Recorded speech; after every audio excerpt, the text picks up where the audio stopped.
Hello friends, कैसे हैं आप। आई होप आप सभी अच्छे होंगे। चलिए आज की स्टोरी शुरू करते हैं। मेरी माँ ने मुझे बताया कि एक डॉक्टर मेरा रिश्ता मांगने आया है।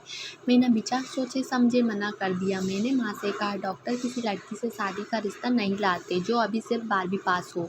ज़रूर इसके पीछे कुछ छुपा कारण होगा, या तो वो बीमार होगा या सबसे बुरा तो ये होगा कि वह अपनी मजबूरी का फ़ायदा उठाना चाहता है, क्योंकि पापा की मौत के बाद हम अकेले हैं।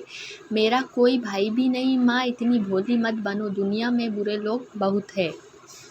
माँ को मेरी बात समझ नहीं आई। उल्टा उन्होंने मुझे डांट दिया। उन्होंने कहा, अब तक जितने रिश्ते आए सबको तुमने मना कर दिया, कुछ को तो घर में घुसने भी नहीं दिया। सच था, मैं हर लड़के में कोई ना कोई कमी निकाल ही लेती थी ताकि वो वापस ना आए।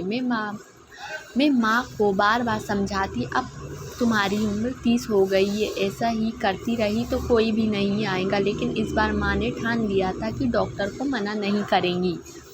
मुझे समझ आ गया कि अब कोई बहाना सोचना पड़ेगा ताकि माँ खुद ही मना कर दे।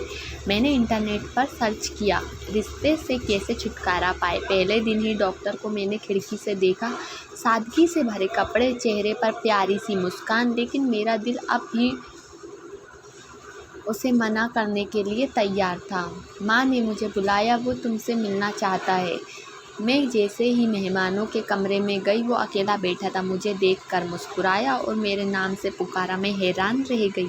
उसने कहा, तुम मुझे शायद नहीं पहचानती, लेकिन मैं तुम्हें पहचानता हूँ। 12वीं की परीक्षा, आखिरी हॉल, दरवाजे के पास तीसरी सीट पर तुम हर पेपर में रोती थी। मुझे लगा था सवाल मुश्किल होंगे, लेकिन बाद में पता चला तुम्हारे पापा उसी दिन गुजर गए थे। मुझे बहुत दुख हुआ। मेरी माँ भी नहीं है। मैं जानता हूँ माँ बाप खोने का दर्द। जब रिज़ल्ट आया मैंने ढूंढा, तुम्हारा नाम पर नहीं मिला। मुझे दुख हुआ क्योंकि सब कहते थे तुम अच्छी स्टूडेंट हो। मैंने सोचा था कॉलेज में मिलूँगी, लेकिन तुम कभी नहीं आई। मैं पढ़ता रहा, पढ़ाई ख़त्म की, अब उसी कॉलेज में प्रोफेसर हूँ। फिर किसी से सुना कि तुम हर रिश्ता मना कर देती हो। मुझे समझ नहीं आया क्यों। एक दिन तुम्हें अपना दोस्त के ऑफिस में देखा। जब पूछा तो पता चला तुम कोई भी नौकरी करने को तैयार हो ताकि माँ का खर्चा चला सको। तभी समझ आया, पढ़ाई छोड़कर तुमने जिम्मेदारी संभाल ली। फिर मैंने अपने दोस्त से कहा तुम्हारे लिए अच्छी नौकरी ढूंढे, और खुद मैंने पैसे जमा किए ताकि एक घर ले सकूं जिसमें मैं, तुम और तुम्हारी माँ रह सके। अगर वो चाहे तो मेरी माँ बन कर भी रह सकती है। मैं नहीं चाहता कि तुम अपने पापा की जगह काम करो। मैं चाहता हूँ तुम्हारे पापा की कमी पूरी कर सकूँ।